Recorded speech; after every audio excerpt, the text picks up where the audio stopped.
जय हिंद दोस्तों, स्वागत है आप लोगों का आपके अपने चैनल टारगेट एजुकेशन में। दोस्तों, आशा करते हैं कि आप सभी अच्छे होंगे। दोस्तों, आज मैं आप लोगों के लिए लेकर आया हूं प्रैक्टिस सेट 9। जी हां, यह practice set IAS officer Ranjeet Kumar Singh ji के द्वारा तैयार किया गया है। जो भी कैंडिडेट बिहार शिक्षक भर्ती परीक्षा की तैयारी कर रहे हैं और जो इस बार बिहार शिक्षक भर्ती परीक्षा देंगे, उनके लिए यह प्रैक्टिस सेट काफी सहायक सिद्ध होगा। तो दोस्तों, बिना देर किए हुए आइए शुरू करते हैं आज का प्रैक्टिस सेट 9। दोस्तों, अगर आप मेरे चैनल पे नए हैं तो चैनल को सब्सक्राइब जरूर कर ले, बेल आइकन को जरूर दबाइए ताकि जब भी मैं इसी प्रकार की महत्वपूर्ण वीडियो डालें तो उसकी नोटिफिकेशन आप लोगों तक आसानी से पहुंच सके। तो आइए शुरू करते हैं आज का पहला प्रश्न। जी हाँ, आज का पहला प्रश्न दोस्तों, कि निम्न में से किस शासक को मगध के उदय का श्रेय जाता है। जी हाँ, किस शासक को ऑप्शन दिया गया, बिंदुसार, अजातशत्रु, बिंबिसार और वसुदेव। तो दोस्तों, इसका सही आंसर हो जाएगा ऑप्शन सी, बिंबिसार। जी हाँ, बिंबिसार को ही मगध के उदय का श्रेय जाता है। दोस्तों, मगध 16 महाजनपदों में से सबसे महत्वपूर्ण जनपद था, जिसकी आरंभिक राजधानी गिरिब्रज, जी हाँ, गिरिब्रज को ही राजगिरी कहा जाता था। और मगध की बिंबिसार ने हर्यक वंश की स्थापना करके मगध साम्राज्य की नींव रखी थी, इसलिए उन्हें मगध के उदय का श्रेय जाता है। जी हाँ, तो सही आंसर हो जाएगा ऑप्शन सी, बिंबिसार। नेक्स्ट है दूसरा प्रश्न, बिहार की स्थापना कब की गई थी। जी हाँ, बिहार की स्थापना कब की गई थी, इसका सही आंसर हो जाएगा ऑप्शन बी, यानी कि 1912 ईस्वी में। जी हाँ दोस्तों, 22 मार्च 1912 को ही यह बंगाल से अलग हुआ था और बिहार अपना एक अलग राज्य स्थापित हुआ था, इसलिए 22 मार्च को मनाया जाता है बिहार दिवस के रूप में। नेक्स्ट है तीसरा, कि बिहार के प्रथम मुख्यमंत्री कौन थे। जी हाँ, तो बिहार के प्रथम मुख्यमंत्री श्री कृष्ण सिंह थे। जी हाँ, श्री कृष्ण सिंह, इसलिए इसका सही आंसर होगा ऑप्शन ए। नेक्स्ट है 4 नंबर का, कि मानव के दुखों के अंत के लिए अष्टांगिक मार्ग का प्रतिपादन किसने किया। जी हाँ, अष्टांगिक मार्ग का प्रतिपादन किसने किया, सही आंसर होगा ऑप्शन बी, गौतम बुद्ध ने। जी हाँ, गौतम बुद्ध मानवों के दुखों के अंत के लिए अष्टांगिक मार्ग का प्रतिपादन किए थे। नेक्स्ट है 5 नंबर का, कि चेदी वंश का प्रसिद्ध शासक राजा खारवेल किस क्षेत्र से था। जी हाँ, राजा खारवेल किस क्षेत्र से संबंध रखते थे, तो इसका सही आंसर हो जाएगा ऑप्शन बी, कलिंग क्षेत्र से। नेक्स्ट है 6 नंबर का, अकबर ने किसको अपना दरबारी कवि नियुक्त किया था। जी हाँ, तो सही आंसर हो जाएगा ऑप्शन बी, मियां तानसेन। जी हाँ, तानसेन को अकबर अपना दरबारी कवि नियुक्त किया था। नेक्स्ट है 7 नंबर का, कि अकबर किस वंश का शासक था। जी हाँ, अकबर, तो अकबर ऑप्शन सी आंसर होगा, मुगल वंश का। जी हाँ, मुगल वंश के एक प्रसिद्ध शासक के रूप में अकबर को जाना जाता है। नेक्स्ट है 8 नंबर का, बिहार में कांग्रेस का प्रथम अधिवेशन कहाँ रखा गया था। तो बिहार में कांग्रेस का प्रथम अधिवेशन ये, जी हाँ, पटना में रखा गया था, इसलिए इसका सही आंसर ऑप्शन ए होगा। यह पटना में प्रथम अधिवेशन हुआ था और इसका अध्यक्ष जो बने थे आर एन मुधोलकर। जी हाँ, आर एन मुधोलकर इसके अध्यक्ष बने थे। नेक्स्ट है 9 नंबर का, कि जयप्रकाश नारायण को कौन सी उपाधि दी गई थी। जी हाँ, तो जयप्रकाश नारायण को कहा जाता है लोकनायक। जी हाँ, लोकनायक जयप्रकाश नारायण, इसलिए इसका सही आंसर होगा ऑप्शन बी। नेक्स्ट है 10 नंबर का, किस अधिनियम के बारे में जवाहरलाल नेहरू का कहना था कि हमें एक ऐसी कार, जी हाँ, हमें एक ऐसी कार, आगे देखिए 10 नंबर का, उन्होंने कहे थे कि हमें एक ऐसी कार दी गई थी जिसमें सब ब्रेक थे किंतु इंजन नहीं था। जी हाँ, तो जवाहरलाल नेहरू किस अधिवेशन के बारे में ऐसा कहे थे, तो इसका सही आंसर हो जाएगा ऑप्शन डी 1935 का अधिवेशन। जी हाँ, 1935 के अधिवेशन को जवाहरलाल नेहरू कहे थे कि हमें ऐसी कार मिली थी जिसमें सब ब्रेक थे किंतु इंजन नहीं था। नेक्स्ट है 12 नंबर का कि निम्नलिखित में से किस क्रांतिकारी को ब्रिटिश द्वारा फांसी की सजा दी गई थी। जी हाँ, किसे दी गई थी, तो इसका सही आंसर हो जाएगा ऑप्शन सी राजगुरु को। जी हाँ, राजगुरु को ही ब्रिटिशों के द्वारा फांसी दी गई थी। दोस्तों 1929 ईस्वी में लाहौर षड्यंत्र के केस में उन्हें फांसी दी गई थी। नेक्स्ट है 12 नंबर का, निम्नलिखित में से कौन भारत का पहला वायसराय था। तो भारत का पहला वायसराय था लॉर्ड कैनिंग, इसलिए इसका सही आंसर होगा ऑप्शन सी। नेक्स्ट है 13 नंबर का कि दांडी यात्रा कितने दिन चली थी। जी हाँ, तो दांडी यात्रा 24 दिनों तक चली थी, इसलिए इसका सही आंसर होगा ऑप्शन सी। जी हाँ, 24 दिनों तक चली थी और अपने 78 अनुयायियों के साथ ये 24 दिन में पहुंचे थे दांडी। जी हाँ, यह साबरमती आश्रम से शुरू हुआ था और दांडी तक की यात्रा किए थे। नेक्स्ट है 14 नंबर का कि किसने कहा था कि भारत की आत्मा गांवों में निवास करती है। जी हाँ, तो इसका सही आंसर होगा महात्मा गांधी। महात्मा गांधी बोले थे कि भारत की आत्मा गांवों में निवास करती है। नेक्स्ट है 15 नंबर का। जी हाँ, 15 नंबर का दोस्तों कि एक स्कूल में एथलेटिक टीमों में एक समूह में 21 बास्केटबॉल टीम में, 26 हॉकी टीम में और 29 फुटबॉल टीम में है। अगर 14 हॉकी और बास्केटबॉल खेलते हैं, 12 फुटबॉल और बास्केटबॉल खेलते हैं और 15 हॉकी और फुटबॉल खेलते हैं, तो 8 तीनों खेलों में खेलते हैं, तो कितने केवल फुटबॉल खेलते हैं। तो इसका सही आंसर ऑप्शन ए होगा। इसका सॉल्यूशन पीडीएफ बना करके इसमें डाल देंगे। जी हाँ, तो नेक्स्ट इसका है 16 नंबर का कि 1937 में कांग्रेस के कितने राज्यों में सरकारें थी। जी हाँ, 1937 की बात है, तो उस समय इस 5 राज्य में सरकारें थी कांग्रेस की। नेक्स्ट है 17 नंबर का। जी हाँ, 17 नंबर का प्रश्न है कि नीचे 1857 की क्रांति के दौरान उनके नेतृत्व क्षेत्रों का युग्म है, गलत युग्म को छाटिए। जी हाँ, गलत युग्म कौन सा है उसे छाटना है।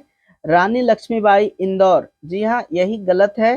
जी हाँ, क्योंकि रानी लक्ष्मीबाई झांसी के नेतृत्व किए थे। जी हाँ, बाकी सही है। खान बहादुर खान, रुहेलखंड, वीर कुंवर सिंह, शाहबाद, नाना साहब, कानपुर, यानी वीर कुंवर सिंह यह भोजपुर के थे, आरा का नेतृत्व किए थे। तो यहाँ सही जो है, यहाँ गलत मिलान किया हुआ है रानी लक्ष्मीबाई, क्योंकि रानी लक्ष्मीबाई नेतृत्व किए थे झांसी का। नेक्स्ट है 18 नंबर का कि किस राष्ट्रीय नेता ने अंडमान सेलुलर जेलों की दीवारों पर भारत का इतिहास लिखा था। जी हाँ, भारत का इतिहास जेल में रह करके जेल की दीवारों पर लिख दिए थे, वह थे वीर सावरकर। जी हाँ, वीर सावरकर यानी वीडी सावरकर। नेक्स्ट है 19 नंबर का कि लंदन में स्थित रॉयल सोसाइटी ऑफ लंदन के पहले भारतीय सदस्य कौन थे। इसका सही आंसर हो जाएगा option B AC Wadia. Next है 20 नंबर का कि निम्न में से कौन सा युद्ध अंग्रेजों की फ्रांसीसियों पर श्रेष्ठता सिद्ध करता है। जी हाँ, कौन सा युद्ध हुआ था जिससे अंग्रेज श्रेष्ठ हुए फ्रांसीसियों से। तो इसका सही आंसर होगा वांडीवास का युद्ध। जी हाँ, वांडीवास का युद्ध, इसलिए इसका सही आंसर होगा ऑप्शन ए। दोस्तों फ्रांसीसी और अंग्रेजों के बीच प्रतिद्वंदता था कि कौन श्रेष्ठ है, तो वांडीवास के युद्ध में अंग्रेजों ने फ्रांसीसियों को हरा दिया। इससे सिद्ध हुआ कि अंग्रेज जो था वो फ्रांसीसियों से श्रेष्ठ था। नेक्स्ट है 21 नंबर का कि मेरियाना खाई कहाँ है। जी हाँ, मेरियाना खाई कहाँ है, तो मेरियाना खाई प्रशांत महासागर में है, इसलिए इसका सही आंसर होगा दोस्तों ऑप्शन बी। नेक्स्ट है 22 नंबर का कि निम्न में से कौन सी महासागरीय धारा अटलांटिक महासागर में नहीं पाई जाती है। जी हाँ, कौन सी महासागरीय धारा जो है वो अटलांटिक महासागर में नहीं पाई जाती है। इसका सही आंसर हो जाएगा पेरू धारा। जी हाँ, पेरू धारा। नेक्स्ट है 23 नंबर का कि समुद्र में बहिर्विष्ट भूमि कहलाती है। बहिर्विष्ट भूमि क्या कहलाती है? तो वह कहलाती है प्रायद्वीप। जी हाँ, उसे प्रायद्वीप कहते हैं, इसलिए इसका सही आंसर ऑप्शन बी होगा। नेक्स्ट है 24 नंबर का कि कौन सा देश sugar bowl of the world के रूप में जाना जाता है? जी हाँ, sugar bowl of the world यानी कि विश्व के चीनी का कटोरा किसे कहा जाता है? तो दोस्तों इसका सही आंसर देखिए, इसका सही आंसर हो जाएगा ऑप्शन ए क्यूबा। जी हाँ, क्यूबा को ही कहा जाता है ये चीनी का कटोरा। नेक्स्ट है 25 नंबर का कि एक घड़ी दोपहर 12 बजे चलना शुरू करती है, 5:10 में पर घंटी की सुई घूम जाएगी। जी हाँ, 5:10 पर घंटी की सुई कितना घूमेगी? तो दोस्तों घंटी की सुई जो है वह 360 डिग्री घूमने में, जी हाँ, पूरा एक चक्कर लगाती है। यानी 12 से जब भागा देंगे तो ये आ जाएगा 30 डिग्री। जी हाँ, 30 डिग्री यानी कि 5 मिनट का हो जाएगा 30 डिग्री, तो 30 से गुना हो जाएगा। यह देखिए चला है कितना देर? तो 5:10 यानी 5:10 12 बजे जब चलना शुरू किया तो 5 बजे जब, तो यहाँ 30 मिनट हुआ, और यानी कि टोटल अगर मिनट अगर देखा जाए तो यहाँ हो जाएगा 30 गुने 31/6 यानी कि 6×5 = 30। 5 से जब 31 में गुना करेंगे तो आएगा 155। इसलिए इसका सही आंसर होगा ऑप्शन सी, यह जो है 155 डिग्री यह तय किया। नेक्स्ट है 26 नंबर का। 26 नंबर में 82 पूर्वी देशांतर भारत के लिए इसलिए महत्वपूर्ण है क्योंकि, जी हाँ, इसका सही आंसर हो जाएगा ऑप्शन ए, क्योंकि यह भारतीय मानक समय का निर्धारण करता है। जी हाँ, यह भारतीय मानक सीमा का निर्धारण करता है, इसलिए 82 डिग्री देशांतर इसलिए महत्वपूर्ण है। नेक्स्ट है 27 नंबर का कि निम्नलिखित जिलों में कौन सा भारत की अंतर्राष्ट्रीय सीमा पर स्थित है? भारत की अंतर्राष्ट्रीय सीमा पर कौन सा है? इसका सही आंसर होगा ऑप्शन ए किन्नौर। जी हाँ, यह किन्नौर जो है हिमाचल प्रदेश के जिला है और यह चीन की सीमा से लगती है, यानी चीन की सीमा को छूती है। नेक्स्ट है 28 नंबर का, भारत का सबसे दक्षिण में कौन सा स्थल है? जी हाँ, तो इसका सही आंसर हो जाएगा ऑप्शन डी इंदिरा पॉइंट। जी हाँ, इंदिरा पॉइंट भारत की सबसे दक्षिणी बिंदु है। नेक्स्ट है 29 नंबर का कि पश्चिमी तट के उत्तरी भाग को क्या कहते हैं? जी हाँ, पश्चिमी तट के उत्तरी भाग को क्या कहते हैं? इसका सही आंसर हो जाएगा ऑप्शन सी कोंकण तट। जी हाँ, उसे कोंकण तट कहा जाता है। नेक्स्ट है नल्ला मलाई पहाड़ियाँ किस राज्य में स्थित है?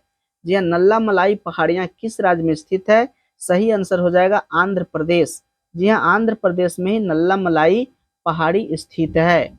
नेक्स्ट है 31 नंबर का कि निम्नलिखित में से कौन सा क्षेत्र कोयला भंडार में सबसे अधिक समृद्ध है?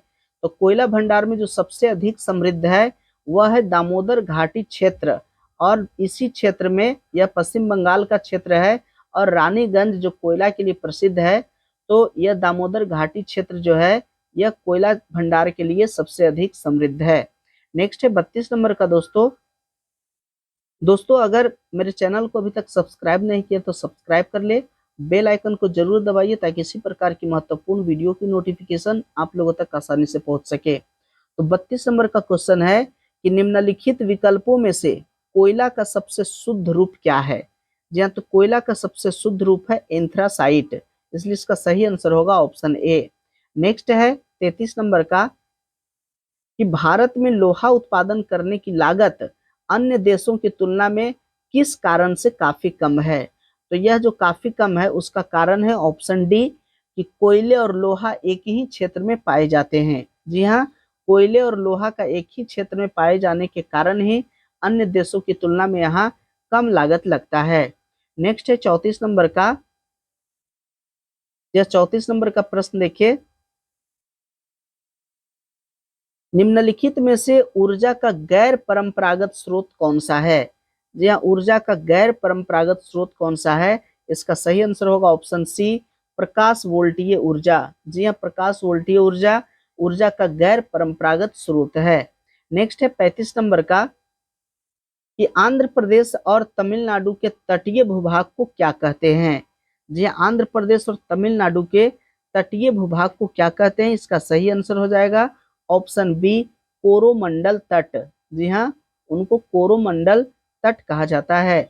नेक्स्ट है 36 नंबर का, मुक्त उद्यम पद्धति के अंतर्गत उपभोक्ता ही तय करते हैं कि किन पदार्थों तथा सेवाओं का उत्पादन किया जाएगा और किस मात्रा में। इस संकल्पना को क्या कहते हैं? तो इस संकल्पना को ऑप्शन डी, उपभोक्ता प्रभुत्व कहा जाता है। नेक्स्ट है 37 नंबर का, कि इनमें से कौन सा मुद्रास्फीति की समस्या को उत्पन्न करता है? जी हाँ, मुद्रास्फीति की समस्या को कौन उत्पन्न करता है? इसका सही आंसर हो जाएगा मुद्रा की आपूर्ति में वृद्धि। जी हाँ, मुद्रा की आपूर्ति में जब वृद्धि होता है तभी मुद्रास्फीति की समस्या उत्पन्न होती है, इसलिए सही आंसर हो जाएगा दोस्तों ऑप्शन बी। नेक्स्ट है 38 नंबर का, कि वैट पहली बार कहाँ लागू किया गया? जी हाँ, वैट पहली बार कहाँ लागू किया गया? इसका सही आंसर हो जाएगा ऑप्शन सी, फ्रांस में। जी हाँ, फ्रांस में 1954 ईस्वी में यह लागू किया गया, 1954 में।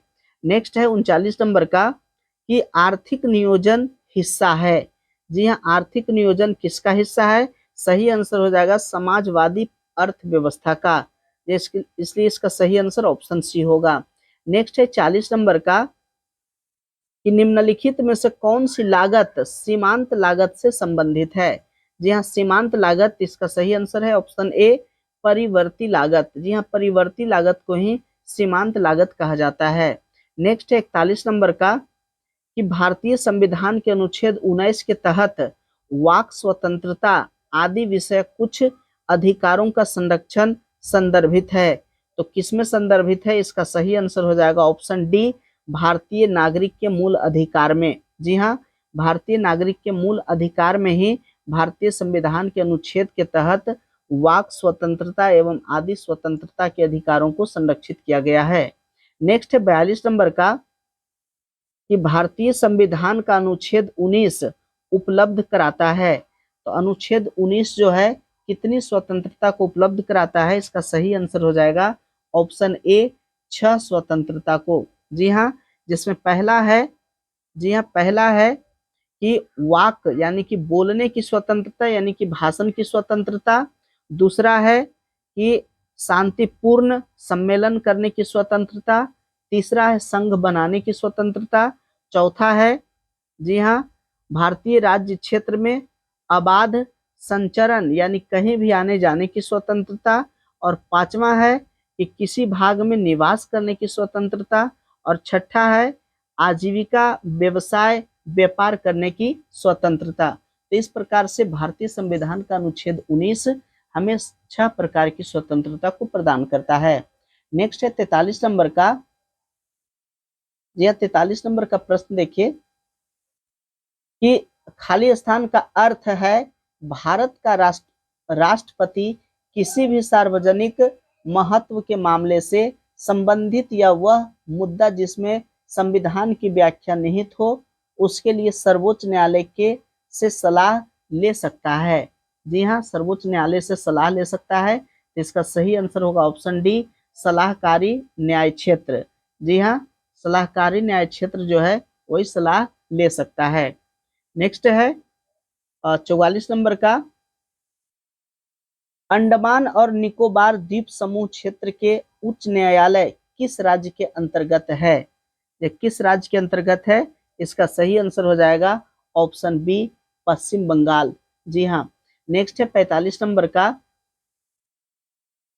कि सर्वोच्च न्यायालय द्वारा संविधान का मूल ढांचा का सिद्धांत निम्नलिखित में से किस मामले में घोषित किया गया है? किस मामले में घोषित किया गया है? इसका सही आंसर हो जाएगा ऑप्शन ए, केशवानंद भारती मामला में। नेक्स्ट है 46 नंबर का कि शिक्षा का अधिकार अधिनियम कब लागू किया गया? जी हाँ, शिक्षा का अधिकार अधिनियम कब लागू किया गया? इसका सही आंसर हो जाएगा ऑप्शन बी, 1 अप्रैल 2010 को। नेक्स्ट है 47 नंबर का कि अधिकार कर्तव्यों को करते हैं। जी हाँ, अधिकार जो है कर्तव्यों को क्या करते हैं? इसका सही आंसर होगा निर्देशित करते हैं, इसलिए सही answer option B. Next 48 number का मूल कर्तव्यों को कहां से लिया गया है? जी हाँ, तो दोस्तों मूल कर्तव्यों को सोवियत संघ के संविधान से लिया गया है, इसलिए सही आंसर होगा ऑप्शन डी। नेक्स्ट है 49 नंबर का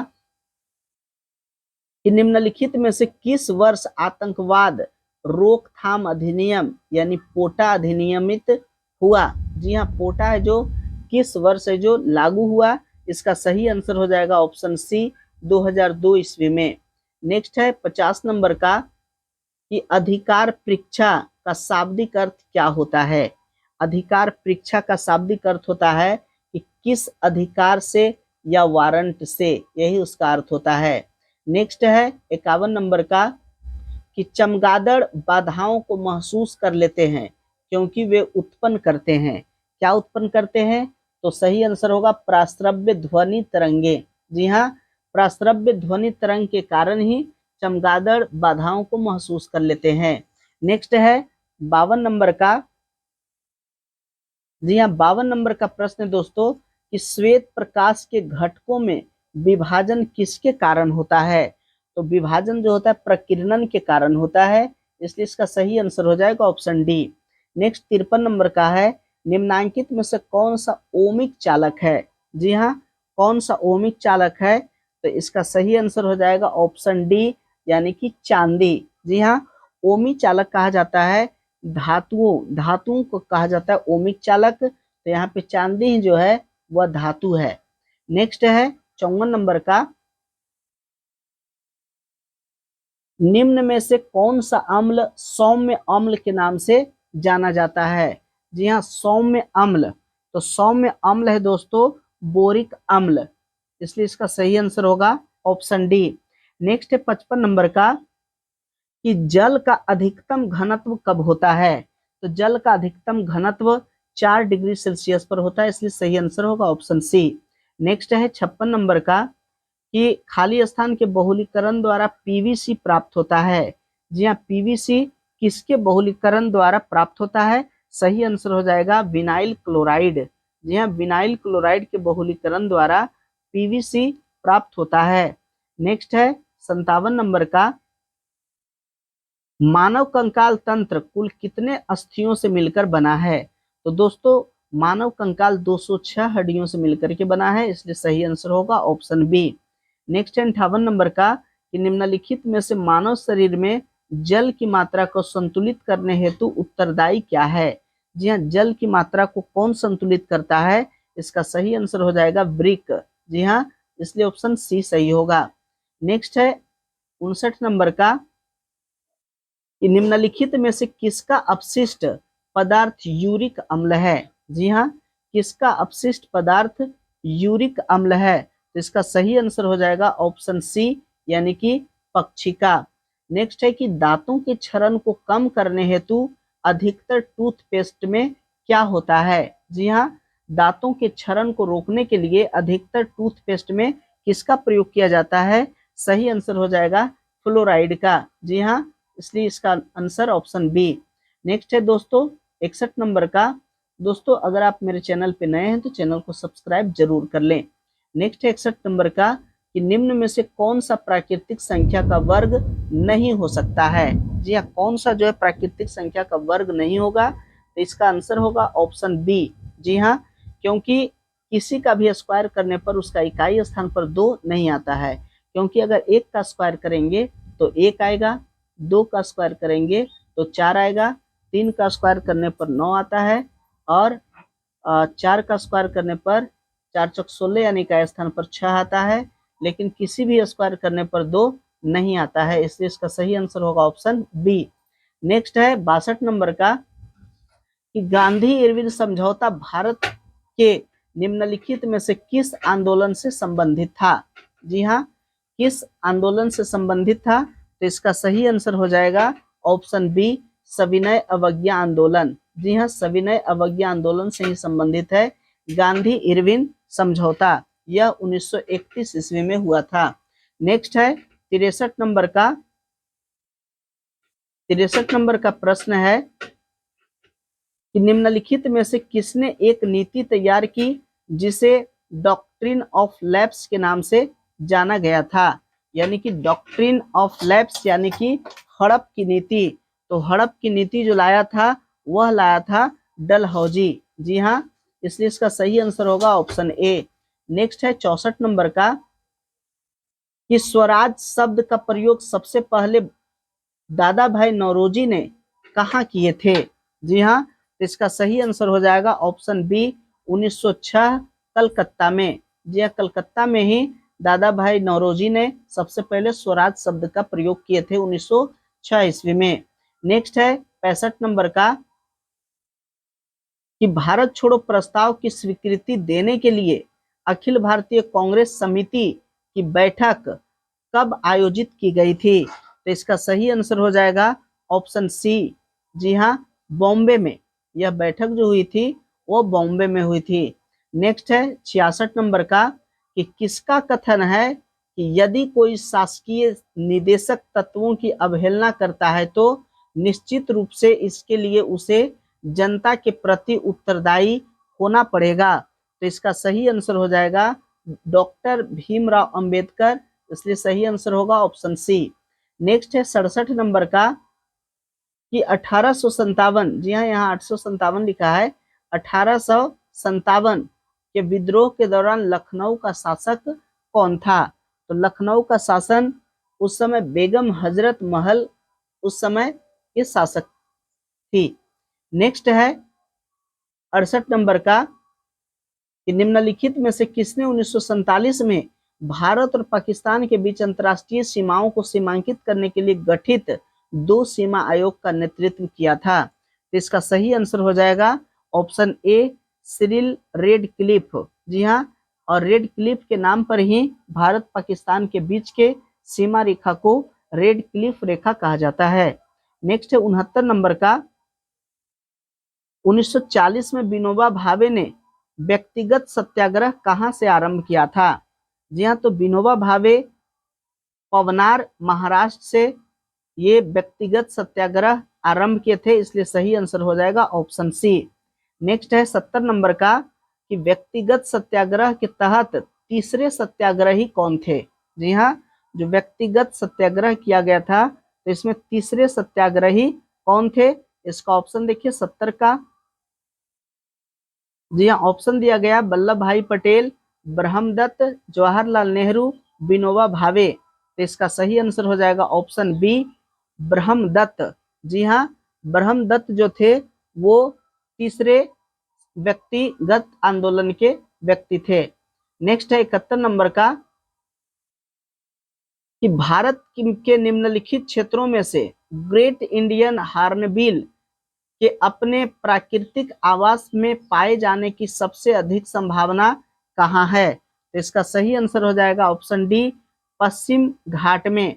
नेक्स्ट है 72 नंबर का कि यदि आप घड़ियाल को उनके प्राकृतिक आवास में देखना चाहते हैं तो निम्नलिखित में से किस स्थान पर जाना सबसे सही होगा? जी हाँ, यदि आप घड़ियाल को देखना चाहते हैं प्राकृतिक आवास में तो आपको कहाँ जाना होगा? इसका सही आंसर हो जाएगा ऑप्शन बी, चंबल नदी। जी हाँ, क्योंकि चंबल नदी में ही घड़ियाल का प्राकृतिक आवास है।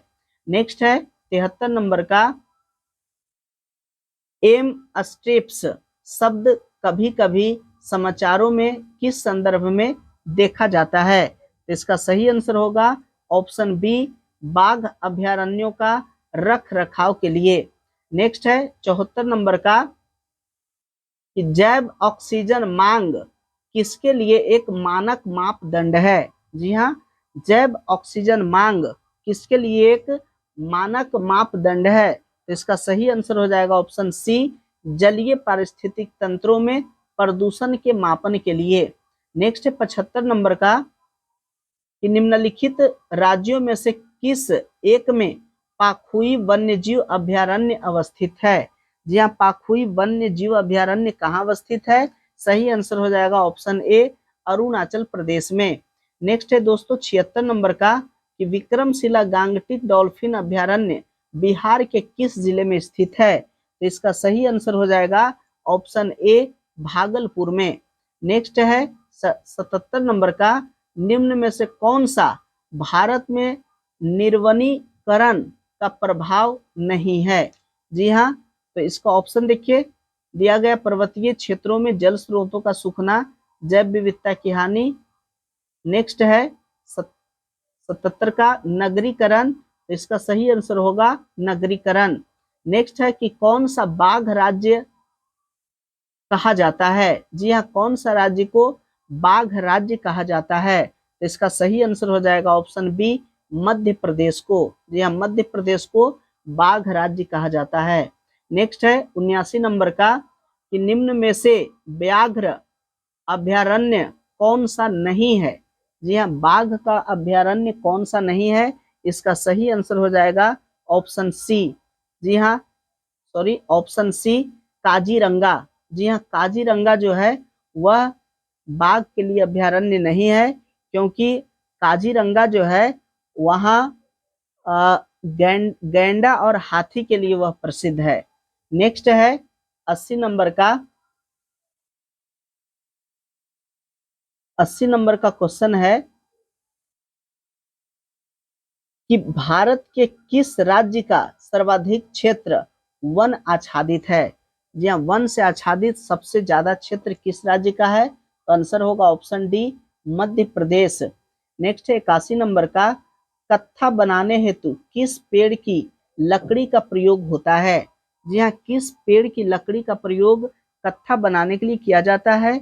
इसका सही आंसर हो जाएगा ऑप्शन बी, खैर की लकड़ी का। जी हाँ, खैर की लकड़ी का प्रयोग किया जाता है कत्था बनाने में।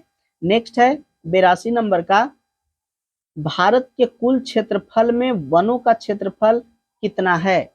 जी हाँ, कितने क्षेत्रफल पर वन है? तो इसका सही आंसर हो जाएगा ऑप्शन ए, 24.5%। जी हाँ, अब इससे बढ़ करके 24.6 भी कभी कभी ऑप्शन में देता है, तो यहाँ ऑप्शन के अनुसार 24.5% होगा।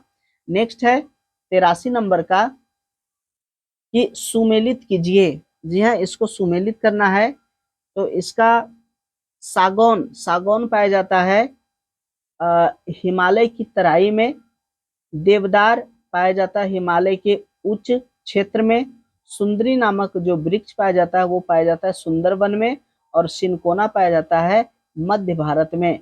इसलिए इसका सही आंसर होगा ऑप्शन ए। नेक्स्ट है 84 नंबर का भारत में वर्षा का अधिक होते हुए भी यह देश प्यासी धरती समझा जाता है, इसका कारण क्या है?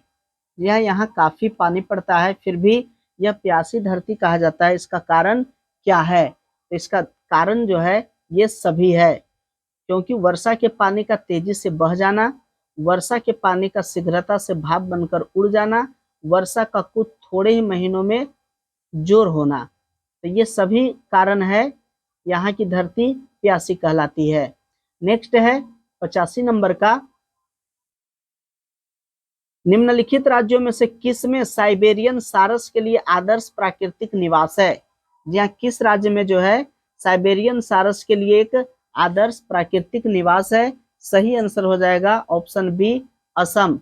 नेक्स्ट है 86 नंबर का राष्ट्रीय वन नीति में भारत के कुल भौगोलिक क्षेत्रों में कितने प्रतिशत पर वन रखने का लक्ष्य है? जहाँ कितने प्रतिशत पर वन रखने का लक्ष्य है? तो इसका होगा तिहाई। जी हाँ, 1/3। इसलिए इसका सही आंसर होगा ऑप्शन डी, भारत के 1/3 क्षेत्र पर वन रखने का लक्ष्य है। नेक्स्ट है 87 नंबर का 87 में दिया गया दोस्तों कि भारत में एग्रो इकोलॉजिकल जोन्स की संख्या कितनी है? भारत में एग्रो इकोलॉजिकल जोन्स की संख्या कितनी है? इसका सही आंसर हो जाएगा 21। इसलिए सही आंसर होगा ऑप्शन बी। नेक्स्ट है 88 नंबर का कि भारत के निम्न राज्यों में से किसमें सागवान का वन पाया जाता है। जी हाँ, सागवान का वन कहाँ पाया जाता है? सही आंसर होगा ऑप्शन ए, मध्य प्रदेश में।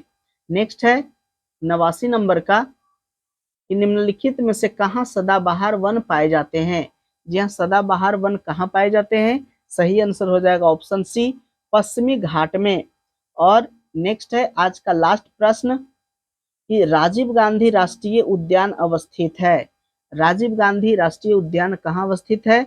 इसका सही आंसर हो जाएगा, जी हाँ, इसका सही आंसर है ऑप्शन ए, राजस्थान में। जी हाँ, राजस्थान में ही राजीव गांधी राष्ट्रीय उद्यान अवस्थित है। तो दोस्तों ये था आज का 90 प्रश्नों का सामान्य अध्ययन। आशा करते हैं कि ये वीडियो आप लोगों को अच्छा लगा होगा। अगर अच्छा लगा है तो लाइक कीजिए, प्यार से कमेंट कीजिए, अपने दोस्तों के साथ भी शेयर कीजिए। और अगर मेरे चैनल पे नए हैं, अभी तक मेरे चैनल को सब्सक्राइब नहीं किया तो चैनल को सब्सक्राइब कर ले, बेल आइकन को जरूर दबाइए ताकि इसी प्रकार की महत्वपूर्ण वीडियो की नोटिफिकेशन आप लोगों तक आसानी से पहुंच सके। वीडियो देखने के लिए बहुत बहुत धन्यवाद।